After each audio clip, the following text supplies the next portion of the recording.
Now, my next guest is a legendary broadcaster who has published his TrendsJournal quarterly for over 20 years. He's been uncannily accurate over those years and has said about the coming years in America that Americans will have to adapt to lower standards of living and will travel less, both on a daily basis and for vacations. He says higher fuel costs, advances in telecommuting and an ageing American population will push many more people to work from home or close to home. Walking distance communities will be constructed and will become popular. Let's welcome Gerald Celente to the show. Gerald, welcome to the programme. Oh, thanks for having me, Richie. Hey, it's always a pleasure. Just before we chat, I want to play this little clip of Senator Mike Lee talking about executive orders and President Obama. Let's hear a little bit of this. For you and the American people, that the president will not act in a way that is inconsistent with the way other presidents have acted in using their executive authority. He has made far less use of his executive power at this point in his administration than some of his predecessors have. And he will only do so, as I indicated previously, where he is unable to work with Congress to do things together. And that is the desire of the president, to work with Congress to deal with the issues that confront America. General Holder, I respectfully but forcefully disagree with the assertion, if this is what you're saying, that because the number of executive orders issued by this president might be comparable to the number of executive orders issued by previous presidents, that means that he hasn't made more use of it than other presidents have. When you look at the quality, not just the quantity, but the quality, the nature of the executive orders that he has issued, he has usurped an extraordinary amount of authority within the executive branch. This is not precedented.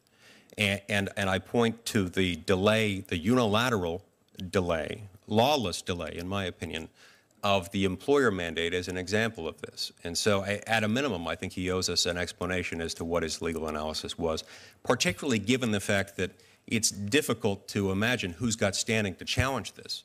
And it's difficult to... Wake up, Gerald. I know you fall asleep during that sort of stuff. It's good to be chatting with you, my man. We've been talking a lot about New York today. We've been talking about Bill de Blasio, the new mayor of New York, and his plans to repeal stop and search laws and stuff like that. Are you following that story? His plans to what? To repeal basically the long-standing New York law of stop and search, stop and frisk. Oh, listen, this de Blasio to me is a disgusting fraud, and I'll tell you why. When he was campaigning, he said that everything he was going to be doing was transparent, just like all these politicians lie when they're campaigning. So last week, or the week before, he was asked to give an address at an AIPAC meeting. That's the Jewish lobby. And he didn't, and there was a reporter there, and they threw the reporter out and made it a secret meeting closed to the public. But they got a videotape of it, an audio tape, excuse me. And anybody could go on Google or YouTube and find it. And in that tape, de Blasio, the mayor of New York, said, among other things, that his role as mayor of New York is, quote, to defend Israel, and that his office is always open to AIPAC, and that he will defend AIPAC and Israel whether it's in New York or Washington. And he also said that every American should stand up and support Israel. Who the hell is this guy talking for me? Now, but by the same token, Gerald... No, let me finish. All let right, me finish. Go on. I'm a New Yorker and I'm outraged. It's not the role of the mayor to support Israel. It's the role of the mayor to support the United States of America. This is treason. It's traitorous action. And about the thing about stop and frisk, he brought in this other guy, Bratton, this other police commissioner. There was a police commissioner under Giuliani. Yeah, they're going to change it in one way and change it in another way. More surveillance. He's just another shill for the Republican and Democratic murderers They're no different than the Bloods and the Crips. I get a kick. I'm listening to that clip you were playing, arguing about executive order. When I say the Bloods and the Crips, I want to make this really clear. The Bloods and the Crips are murderers and thieves. The Republicans and Democrats are murderers and thieves. Hey, Obama, the guy that won the Nobel Peace Prize, wonderful job you did over there in Libya, huh? And all the other murderers. How about some drone strikes at a wedding party in Yemen? Obama's launched more drone attacks than Bush, 8 times more in 5 years. So de Blasio is just another shill, just the same line of crap coming from the Democrat, Republican. As I said, Bloods and Crips, they're all the same. He's a fraud to me. Now, Gerald, last week we had the State of the Union address, the annual one. He did say during that speech, we played bits and pieces of it, of course a lot of people don't believe it, that he wanted to scale down the use of drones and he wanted to be more prudent, to quote him directly, in when they use drone attacks. So evidence that the administration is going to scale these back? What do you think? What has he said? What has Obama ever said that he's done? How about closing Guantanamo? He threw that line out again, too. And did you see the other line that he threw in there? That the United States was going to support the Syrian rebels. Look, I'm an American. I want to make this clear. I believe in what this country was founded upon. And it was founded upon the principles of no foreign entanglement. That was Washington's farewell address. Could you imagine a little chicken hawk like Bush or Clinton or Obama, these guys that couldn't fight their way out of a paper bag, never fought a day in their life, going up to George Washington, the guy that led the troops in the Revolutionary War, and say to him, you know, George, you're full of crap with your farewell address about no foreign entanglements. I'm going to tell you what we should do with America, and the rest of you founding fathers, just in case you didn't get it, the same for you. Obama, Bush, Clinton, they've destroyed this country. They've raped up to our constitutional rights, our Bill of Rights, and have disgraced this country upon the foundations of which it was built upon, that all the world looked upon as the beacon of freedom and liberty. Gerald, what's the solution to this? You and I have been speaking about this for years, the corporatization of politics, and the fact that one administration basically picks up the politics, the mantle left by the previous administration, and carries on regardless. Of course he didn't close Guantanamo Bay. He has used drone strikes more than George Bush. He's not pulled out of these wars in the Middle East. So what can people do about it? Surely we need to be about solutions as much as constantly pointing out what's wrong. What do we do? You have to break up the two-party system. That was the other thing that the Founding Fathers didn't want. It's not a party, it's a gang. Could anybody, you go to our TrendsJournal.com, email me. Show me why they're not murderers or thieves. Prove it. I got tons of proof that show they are. How can people support murderers and thieves? You have to break up the system. It's a takeover. It's a multinational takeover. It's the same thing in most countries. France, Spain, UK, FU. It's the same thing. You have political parties that are nothing more than slimy little boys and girls that are sociopaths and psychopaths that are selling out their nations for the multinationals. Well, what do we do, Gerald? How do we stop it? As I said, you need referendums, you need to break up the systems, and you need also, I believe in the Swiss system of direct democracy. The people vote on the issues. This isn't a representative form of government. These aren't democracies in the true sense. They represent the multinationals. So you could have direct democracy. You want a solution? Look at the Swiss. There is a solution. They haven't been in a war since what, about 1850? They got a lot of dough. they really eat and live well. And who is the president of Switzerland? Look, we nobody knows. Nobody knows. No, the people. I'm racking my brains. It's something I should know. You've caught me out. Look, we've spoken about these things time and time again. We keep coming back to, you say, yeah, people have got to get referendums, we've got to change, we've got to get direct democracy. But there's an old saying, an old British saying, that the turkeys will never vote for Christmas. How are you going to get, I mean, I'll give you an example. When I spoke with Zeke, your colleague, earlier in the week, it was on the day that the White House acknowledged a petition by hundreds of thousands of Americans to deport Justin Bieber. Now, Gerald, if that's the best that the people can do when it comes to asking a question of their government, we're doomed, surely. There are a lot of good people in this country. There are a lot of people that care. But who's putting this garbage out? It's the corporate media, the multinational media, that other slimer, Bill Slick Willie Clinton, who sold this nation out, deregulated the communications industry back in 1996 so that only a handful of companies could control the whole media. They had these rules in place for 50 years. So that's why you're only hearing one message.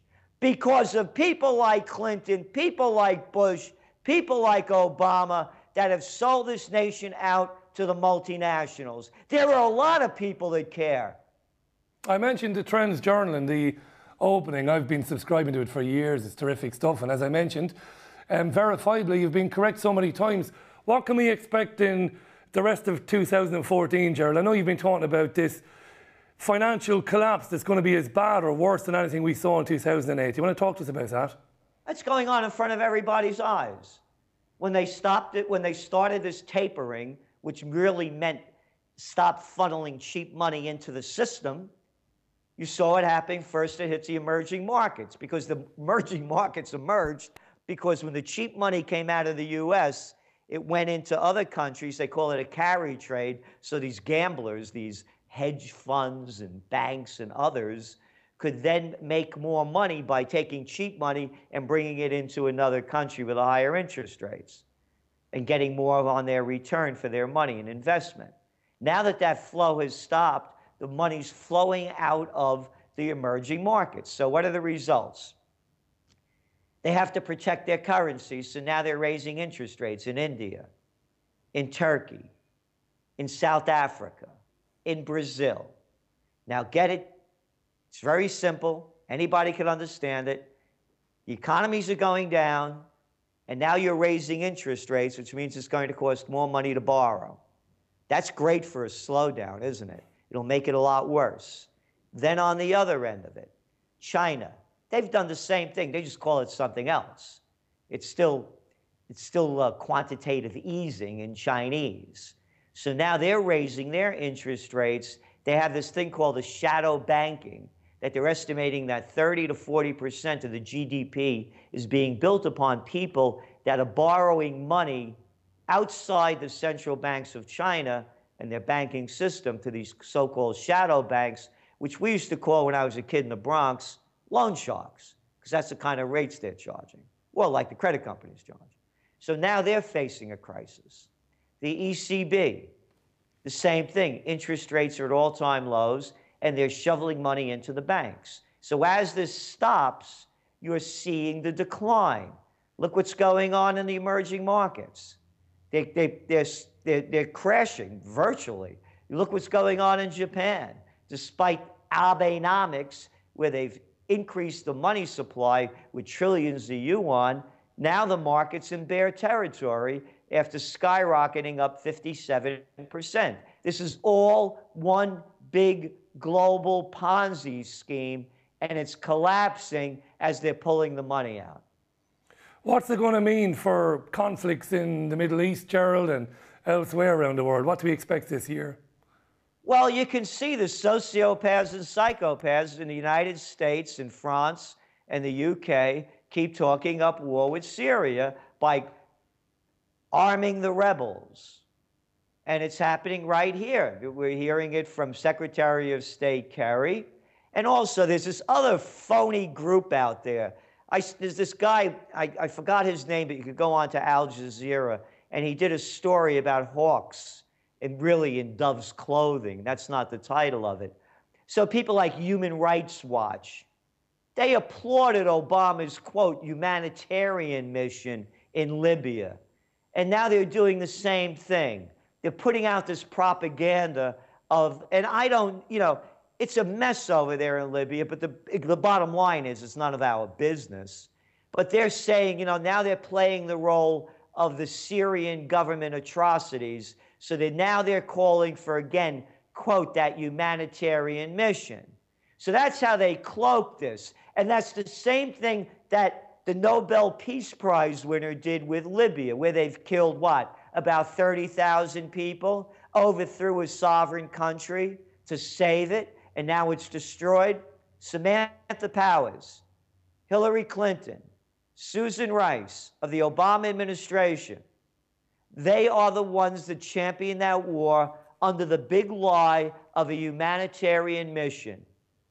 And they're doing the same thing now. So the Middle East is only going to get a lot worse. Turkey is already unraveling in front of our eyes with the problems going on with the Erdogan government, or their economy now going down to levels that they've never anticipated, the lira at all-time lows.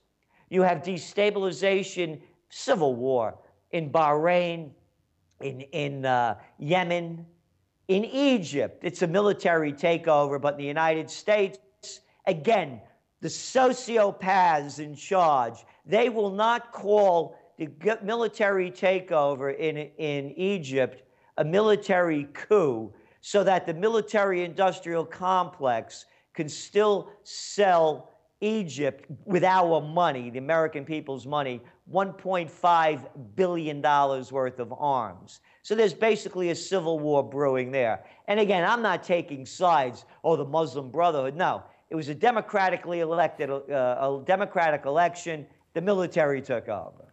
And now they're running that guy Sisi, it looks like, El-Sisi, the guy that's the general that was in charge of the overthrow. So you look around the region, then you look what's going on in Italy, in Spain, in Greece, with the economic depression going on, the unemployment rates at levels that are depressionary, but they still won't call it a depression. The pitchfork movements, the populist movements, on and on and on. And then you go down to Brazil, Argentina, and you see what's going on there with the riots and the destabilization, the Argentinian peso crashing. Then you go to Thailand, and the people have been on the streets for how many months trying to overthrow the government? I forgot the Ukraine, and also Romania and Bulgaria, and the demonstrations going on. And now you're seeing it heating up in the East China Sea between China and Japan. Where is it going? We're on it was the top trend of my 2013 top trends journal was war. And that's what we're heading for. And nothing positive in that, Gerald. I mean, the British government didn't manage to get the backing to bomb Syria and, take on Assad. Obama couldn't do it. Is that not positive, that people have had enough of it? I'm talking about ordinary people like you and I. They're not going to support it anymore? The ordinary people don't count. That's why that guy was talking about executive orders. Yeah, the ordinary people, we're the ones that go fight and die and bleed, and they take our money. You see Hillary Clinton's kid in uniform, or Bush's, or Obama's? You think the girls are going to go to fight in wars? You see, I love it. You know, they had this whole thing about Benghazi. A U.S. ambassador was killed. If they kill any soldiers, every couple of days they have the dead American soldiers in a little tiny article in the New York Times. Does anybody care? They only care when one of them gets killed. So they're going to do what they want. They'll make up another lie. I got one for you. Saddam Hussein has weapons of mass destruction and ties to Al-Qaeda. On and on. They keep making up lies from the Gulf of Tonkin with Vietnam to Libya. So they'll do something, whether it's false flag or real, to get the people jumping up again, waving their made in China American flags and wrapping yellow ribbons around anything that doesn't move. Problem, reaction, solution, as my colleague David Icke says. Gerald, that's about it. We're about to, closing credits are going to come up. Thanks for taking the call. I strongly recommend people go to TrendsJournal.com and check out the Trends Journal. Always good to talk to you, Gerald. Thanks for that. Take care, man. Gerald Celente there. That's about it for us. We're about to go before the ceiling collapses on us. Thanks to the crew. Thanks to you for watching. I'll talk to you again tomorrow live from London at 2 p.m. Bye for now.